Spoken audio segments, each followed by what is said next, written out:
बीजापुर में सीआरपीएफ के cobra commando Rakeshwar Singh Manhas को 6 दिनों के बाद नक्सलियों ने रिहा कर दिया। सरकार के प्रयासों के साथ ही राकेश्वर सिंह की रिहाई में बड़ी भूमिका पद्मश्री धर्मसाल पाल सैनी, गोडवाना समाज के नेता तेलम बोराय, हेमलता सुखमती और 4 स्थानीय पत्रकारों ने निभाई।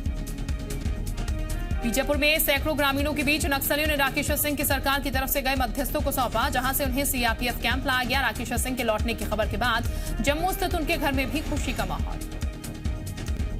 सीआरपीएफ कमांडो राकेश्वर सिंह की रिहाई पर सीएम भूपेश बघेल ने खुशी जताई। उन्होंने रिहाई अभियान से जुड़े लोगों का आभार जताया है। उन्होंने कहा कि केंद्र सरकार और राज्य सरकार के स्थानीय पुलिस अधिकारियों के प्रयासों से अपराध जवान को रिहा कराने में सफलता मिली।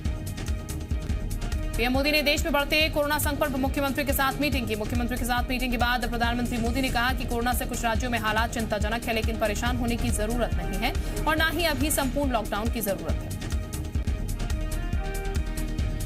पीएम मोदी ने कहा कि ज्यादा से ज्यादा टेस्टिंग पर ध्यान देने की जरूरत, माइक्रो कंटेनमेंट जोन पर ध्यान दिया जाना चाहिए। पीएम मोदी ने कहा कि पॉजिटिविटी रेट 5% से कम करना होगा। 2 से 3 हफ्ते ज्यादा कड़ाई की जरूरत। दिल्ली के सर गंगाराम अस्पताल के 37 डॉक्टर कोरोना पॉजिटिव हुए। उत्तर प्रदेश के 8 बड़े शहरों में कर्फ्यू लागू, सिर्फ जरूरी सेवा से जुड़े लोगों को ही रियायत। मध्य प्रदेश के 5 शहरों में पाबंदी। देश में कोरोना के बढ़ते मामलों के बीच स्वास्थ्य मंत्री डॉक्टर हर्षवर्धन आज मंत्री के साथ बैठक करेंगे। देश में कोरोना के खिलाफ चल रहे अभियान की जानकारी देंगे। छत्तीसगढ़ में एक दिन में आने वाले कोरोना मरीजों का रिकॉर्ड टूट गया है। 24 घंटे में प्रदेश भर में 10,652 नए मरीज सामने आए हैं। राजधानी रायपुर में 2,330, दुर्ग में 2,132, राजनांदगांव में 1,047 नए केस सामने आए। बिलासपुर में 638, बलौदाबाजार में 601, महासमुंद में 517 कोरोना के मरीज सामने आए हैं। प्रदेश भर में 72 कोरोना मरीजों की मौत हुई है, जिनमें से रायपुर में सबसे ज्यादा 34, दुर्ग में 19 मौतें हुई हैं। प्रदेश में एक्टिव मरीजों की संख्या बढ़कर 68,125 हो गई है। रायपुर में अगले 10 दिनों के लिए लॉकडाउन होने जा रहा है। आज शाम 6 बजे से 19 अप्रैल को शाम 6 बजे तक लॉकडाउन लगा दिया गया है। कलेक्टर एस भारती दासन ने आदेश जारी कर दिया है। पूरे रायपुर को कंटेनमेंट जोन घोषित कर दिया गया है। छत्तीसगढ़ में संक्रमण की रोकथाम के लिए सीएम भूपेश बघेल ने केंद्र से 1 सप्ताह की वैक्सीन एडवांस में उपलब्ध कराने की मांग की। सीएम ने कोरोना के उपचार में उपयोग की जाने वाली दवाइयों और उपकरणों पर जीएसटी की दर कम करने और 1000 बिस्तरों के आईसीयू की स्थापना के लिए केंद्र से मदद मांगी।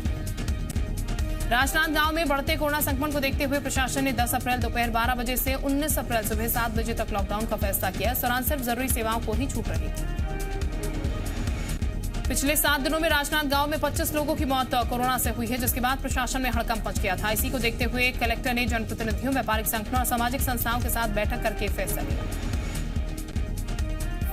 मध्य प्रदेश में बढ़ते कोरोना संक्रमण पर चिंता जताते हुए पूर्व सीएम कमलनाथ ने प्रदेश सरकार पर हमला बोला। उन्होंने आरोप लगाया कि टेस्ट बहुत कम हो रहे हैं, जरूरी दवा नहीं है, बेड नहीं है, प्रदेश की स्थिति बेहद चिंताजनक है। कमलनाथ ने शिवराज सिंह पर निशाना साधते हुए कहा है कि सीएम नाटक और नौटंकी बंद करे। इसके साथ ही उन्होंने कहा कि छिंदवाड़ा में दवाओं और इंजेक्शन की कोई कमी नहीं होने दी जाएगी। वहीं कोरोना से मौत के आंकड़ों पर कहा कि जब प्रदेश का मुखिया ही ऐसा कर रहा है तो कलेक्टर से क्या उम्मीद की जा सकती है। मध्य प्रदेश में कोरोना का कहर जारी है। 24 घंटे में कोरोना के 4,324 नए मरीज सामने आए। प्रदेश में कोरोना पॉजिटिव दर 12.09% हो गई है, जो चिंता का विषय है। प्रदेश में 27 मरीजों की मौत हो गई है। एक्टिव मरीजों की संख्या बढ़कर 28,060 हो गई है। मध्य प्रदेश में बढ़ते संक्रमण को देखते हुए वीकेंड लॉकडाउन लगाया गया है। लॉकडाउन आज शाम 6 बजे से सोमवार सुबह 6 बजे तक, यानी कि कुल 60 घंटे का होगा। भोपाल के कोलार इलाके में आज शाम 6 बजे से 19 अप्रैल सुबह 6 बजे तक के लिए लॉकडाउन कर दिया गया है। रतलाम और बैतूल में 19 अप्रैल सुबह 6 बजे तक लॉकडाउन रहेगा, तो खरगोन और कटनी में 17 अप्रैल सुबह 6 बजे तक सख्ती रहेगी। वहीं छिंदवाड़ा, शाहजहांपुर में लॉकडाउन जारी है। इसके साथ रोजाना रात कोरोना कर्फ्यू लागू रहेगा। भोपाल में सबसे ज्यादा संक्रमित क्षेत्र कोलार में 9 दिनों का लॉकडाउन घोषित किया गया। इसके साथ ही कोलार के 7 वार्ड को मिलाकर कंटेनमेंट जोन बनाया गया है। वहीं प्रशासन ने अगले 15 दिनों के लिए सभी कोचिंग इंस्टीट्यूट बंद करने का निर्देश दिया है। कोलार में डीआईजी इरशाद वली ने भी साफ कर दिया है कि अब जिसने भी लॉकडाउन का उल्लंघन किया तो उन्हें ओपन जेल के बजाय सीधे जेल भेजा जाएगा। वहीं संक्रमित पुलिस जवानों को होटल में क्वारंटीन किया जाएगा। कोरोना के बढ़ते संक्रमण को देखते हुए प्रशासन ने भोपाल में शनिवार रविवार को लॉकडाउन लगाने का फैसला किया। सरकार के इस फैसले के साथ ही इन लोगों की टेंशन भी बढ़ गई है, जो दूसरे शहरों से आकर भोपाल में रहेंगे।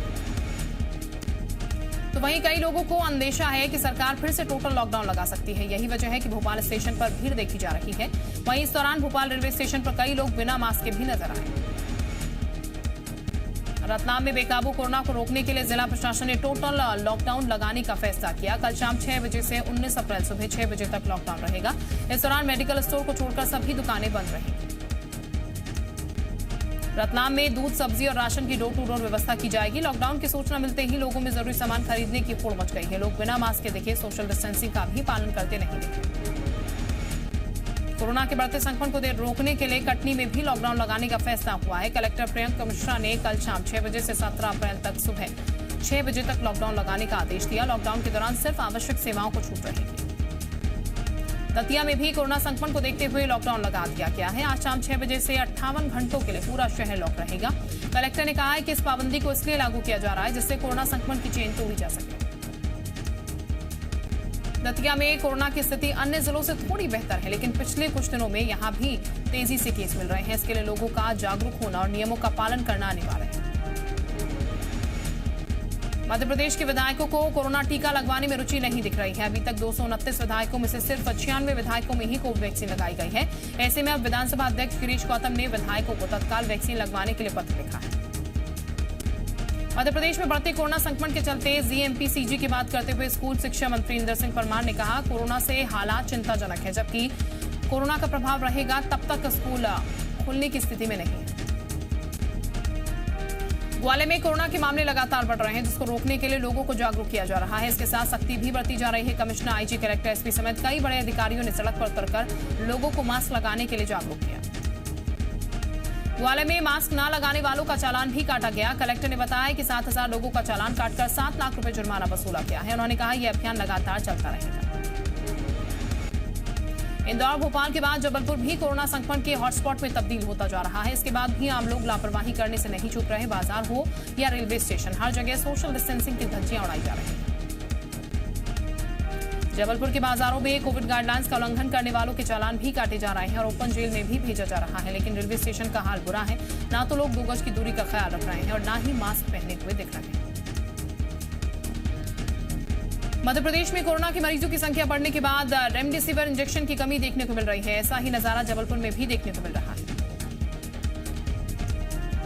जबलपुर के प्राइवेट अस्पताल रेमडेसिविर इंजेक्शन की किल्लत बता रहे तो सरकारी अस्पताल में उपलब्धता नहीं है। ऐसे में मरीजों के परिजन मेडिकल स्टोर पर रेमडेसिविर इंजेक्शन लेने के लिए लंबी लंबी लाइनें लगा रहे हैं, जबकि दवा व्यापारियों का दावा है कि इंजेक्शन की कोई कमी नहीं है।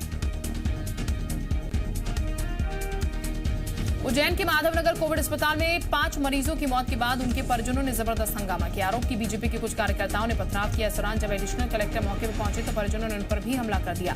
एडिशनल कलेक्टर सुजान सिंह ने खुद को कमरे में बंद कर किसी तरह बचाया। बीजेपी कार्यकर्ताओं का कहना था कि देर रात अस्पताल में भर्ती एक मरीज ने फोन पर मैसेज किया था कि अस्पताल में ऑक्सीजन खत्म हो गई है, जिसके बाद सुबह उनकी मौत हो गई। इसी की बात से नाराज बीजेपी कार्यकर्ता सुबह अस्पताल परिसर में पथराव करने पहुंचे। कोरोना के प्रकोप को देखते हुए अंबिकापुर में धारा 144 लागू की गई है। बावजूद इसके कई लोग नियमों को तोड़ते हुए दिख रहे हैं। ऐसा ही मामला नवापारा में देखने को मिला, जब एक निजी कंपनी ने प्रशासन की गाइडलाइन की अनदेखी करके सैकड़ों लोगों को बुलाकर मीटिंग की। कंपनी इस दौरान लोगों को प्रोडक्ट की जानकारी दे रही थी। मीडिया ने जब कंपनी प्रबंधन से मीटिंग के बारे में पूछा तो वो उल्टा नियम, कायदे, कानून की बात करने लगे। बात बता दें, प्रशासन ने टीम ने पहुंचकर मीटिंग खत्म कराई और कोरोना नियम तोड़ने पर कार्रवाई की। दमोह विधानसभा चुनाव के लिए बीजेपी और कांग्रेस दोनों ही पार्टियां अपना दमखम दिखा रही हैं। बीजेपी प्रत्याशी राहुल लोधी के प्रचार प्रसार के लिए अपने दिग्गजों को चुनावी मैदान में प्रचार प्रसार के लिए उतार रहे हैं। सीएम शिवराज सिंह, वीडी शर्मा समेत केंद्रीय मंत्रियों ने राहुल लोधी को जीत दिलाने के लिए पूरी ताकत झोंक दी है। केंद्रीय मंत्री प्रहलाद पटेल और पूर्व केंद्रीय मंत्री उमा भारती के बाद आज केंद्रीय कृषि मंत्री नरेंद्र सिंह तोमर, प्रदेश प्रभारी मुरलीधर राव चुनाव प्रचार पर उतरेंगे। कोरोना के बढ़ते संक्रमण को देखते हुए आज बीजेपी प्रतिनिधिमंडल ने बिलासपुर कलेक्टर को एक ज्ञापन सौंपा। इसके साथ कोरोना को कंट्रोल करने के लिए सहयोग की बात की गई। नेता प्रतिपक्ष धर्मलाल कौशिक ने कहा है कि बाकी जिलों की तरह बिलासपुर का बुरा हाल ना हो। आगरमालवा में जिला सहकारी बैंक प्रबंधन की बड़ी लापरवाही देखने को मिली है। बैंक परिसर में कोरोना नियमों की धज्जियां उड़ाई जा रही हैं और बैंक ने इसके लिए जरूरी इंतजाम नहीं किए। दरअसल सहकारी बैंक के बाहर किसानों की भीड़ लगी हुई है, जिससे बैंक प्रबंधन ने टोकन सिस्टम शुरू कर दिया है। आगरमालवा में हालात ऐसे हैं कि किसानों को खाते से रुपए निकालने के लिए 2 से 3 दिन का इंतजार भी करना पड़ रहा है। ऐसे कई किसान बैंक के बाहर भी भीड़ लगाकर खड़े हैं। कोरोना महामारी के वक्त यहां सोशल डिस्टेंसिंग का पालन नहीं होना महामारी को और भी बढ़ा सकता है। दमोह के बांसा में मुख्यमंत्री की सभा से लौट रहे मंत्रियों को ग्रामीणों के गुस्से का शिकार होना पड़ा। ग्रामीणों ने सिहोरा के पास पानी नहीं तो वोट नहीं के नारे के साथ सड़क जाम कर दी। ऐसे में मंत्री भूपेंद्र सिंह सहित कई नेता जाम में फंस गए। सिहोरा पडरिया गांव में लोग हाथों में बैनर पोस्टर लेकर प्रदर्शन कर रहे थे। उन्होंने पानी की समस्या का हवाला देते हुए उपचुनाव में मतदान का बहिष्कार का भी ऐलान किया। करीब घंटे भर तक लोग लगे। इस जाम में मंत्री जी के साथ ही हजारों लोगों को परेशानी का सामना करना पड़ा। भिंड में उमरी इलाके के बिलासपुरवा गांव में उस समय हड़कंप मच गया जब हाई एक्सटेंशन लाइन में शॉर्ट सर्किट से खेतों में आग लग गई, जिससे कटी हुई गेहूं की फसल जलकर खाक हो गई। सूचना पर मौके पर पहुंची फायर ब्रिगेड की 2 गाड़ियां और ट्यूबवेल के पानी से आग पर कड़ी मशक्कत के बाद काबू पाया गया। बालाघाट में मालाजखंड इलाके में एक महिला के साथ मारपीट और लूट के मामले में पुलिस ने 7 लोगों को गिरफ्तार किया, जबकि 5 आरोपी फरार हैं, जिनकी पुलिस तलाश कर रही है। बड़वानी जिले में कोरोना गाइडलाइंस का उल्लंघन करने पर प्रशासन ने बैंक ऑफ इंडिया समेत कई दुकानों को सील कर दिया। इस दौरान प्रशासनिक अमले ने चालानी कार्रवाई भी की और 7,000 रुपए का राजस्व चालान के रूप में वसूल किया। जबलपुर स्थित IITDM में 11वें दीक्षांत समारोह का भव्य आयोजन किया गया, जिसमें वर्चुअली रूप से रक्षा मंत्री राजनाथ सिंह भी जुड़े। राजनाथ सिंह ने वर्चुअली तरीके से 13 शोध छात्रों को उपाधि प्रदान की। जबलपुर स्थित IITDM में संबोधित करते हुए राजनाथ सिंह ने कहा कि IITDM में देश का भविष्य बन रहा है। उन्होंने छात्रों को अपने गौरवशाली इतिहास और संस्कृति से प्रेरित होने के लिए कहा। ग्वालियर के फूलबाग चौराहे पर उस वक्त हड़कंप मच गया जब शराब की दुकान में सिलेंडर ब्लास्ट हो गया। सिलेंडर ब्लास्ट के साथ ही दुकान में आग लग गई। ये पूरी घटना कैमरे में कैद हो गई। शिवनी के घनसौर में एकलव्य आवासीय विद्यालय परिसर में आग लग गई। आग लगने के पीछे की वजह ट्रांसफार्मर में शॉर्ट सर्किट होना बताया जा रहा है। ट्रांसफार्मर में भड़की चिंगारी ने विद्यालय परिसर में लगे पेड़ पौधों को अपनी चपेट में ले लिया, जिससे आग फैल गई। मुख्तार अंसारी की पत्नी की याचिका पर आज सुप्रीम कोर्ट में सुनवाई। मुख्तार की जान को खतरे का जताया। अंदेशा अंसारी को जेल से कोर्ट सुनवाई के लिए ले जाते समय सुरक्षा व्यवस्था की मांग की। बंगाल चुनाव के लिए गृह मंत्री अमित शाह की आज दोपहर अहम प्रेस कॉन्फ्रेंस। भवानीपुर में डोर टू डोर कैंपेन करेंगे शाह। बीजेपी अध्यक्ष जेपी नड्डा के भी बंगाल में आज कई कार्यक्रम। काशी विश्वनाथ मंदिर ज्ञानव्यापी मस्जिद केस में वाराणसी जिला अदालत का अहम फैसला। ज्ञानव्यापी परिसर के SI से सर्वेक्षण कराने का आदेश। मस्जिद कमेटी ने कहा हाईकोर्ट में करेंगे अपील। सुप्रीम कोर्ट ने महाराष्ट्र सरकार और अनिल देशमुख की याचिका को खारिज किया। सुप्रीम कोर्ट ने कहा आरोप गंभीर, इसलिए स्वतंत्र जांच के लिए CBI जांच जारी रहेगी। भारत और चीन के बीच आज 11वें दौर की सैन्य बातचीत होगी। सुबह 10:30 बजे शुरू होने वाली बैठक में गोगरा और हॉटस्पॉट स्प्रिंग इलाके में सैनिकों की जल्द वापसी पर बातचीत। जम्मू कश्मीर के शोपियां में सुरक्षा बलों को अहम कामयाबी। कार्रवाई में 7 आतंकवादी मारे गए। 2 आतंकियों के अभी भी छिपे होने की आशंका। सुरक्षा बलों और आतंकियों के बीच गोलीबारी जारी। किसान आंदोलन के बीच किसानों को बड़ा झटका। खाद की कीमतों में 58% तक इजाफा।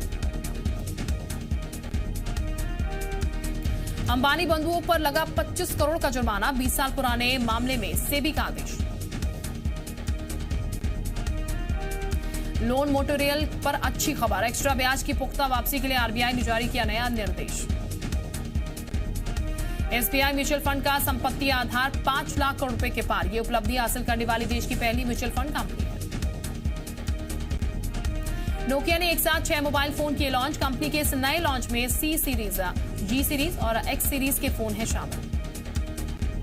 सचिन तेंदुलकर को अस्पताल से मिली छुट्टी। कोरोना संक्रमित होने के बाद हुए थे एडमिट।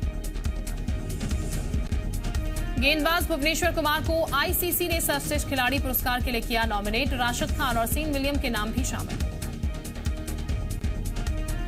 IPL में आज मुंबई इंडियंस और रॉयल चैलेंजर्स बेंगलोर की भिड़ंत। शाम 7:30 बजे से शुरू होगा मैच। आज से शुरू हो रहे IPL में हिंदी समेत 7 भारतीय भाषाओं में होगी मैचों की कमेंट्री। 100 कमेंटेटर संभालेंगे जिम्मा। ज़हीर खान को पीयूष चावला पर भरोसा। बोले मुंबई इंडियंस के युवा स्पिन गेंदबाजों के काम आएगा अनुभव। चेन्नई सुपर किंग्स के CEO काशी विश्वनाथ ने किया खुलासा। ये धोनी का आखिरी IPL नहीं होगा।